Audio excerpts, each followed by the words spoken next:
ఈ సంవత్సరము అందరము సంతోషముగా ఉండాలని నా కోరిక. ఎందుకంటే పిల్లలు, తల్లులు, తండ్రులు అందరూ ఆనందంగా న్యూ ఇయర్ సెలబ్రేషన్ చేసుకోవాలి. కాకపోతే అందరం సంతోషంగా ఉండాలి. మీకు ఏ బాధ రాకుండా ఉండాలి. కష్టమో నిష్ఠూరమో తల్లిదండ్రులు మిమ్మల్ని దాది పెంచి పెద్ద చేస్తారు. దాని గురించి ఆలోచించుకొని మీరు మెదలండి.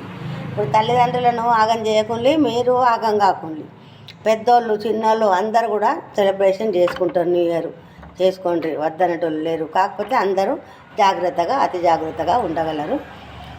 కుటుంబంలో ఏ బాధలు రాకుండా చూసుకోండి. తల్లిదండ్రులను బాధ పెట్టకుండ్రి. మీరు తాగుండి, తిరుగుండి, తినుండి, ఎగురుండి, దునుకుండి, దానికి బాధ లేదు. కానీ మళ్ళీ వచ్చి కుటుంబంలో సంతోషంగా ఉండగలరు. ఏ కుటుంబం అయినా పిల్లల కోసమే బతుకుతుంది. మీకేమన్నా అయితే తల్లిదండ్రులు ఆగమవుతారు. దయచేసి జాగ్రత్తగా ఉండగలరు అని నా కోరిక.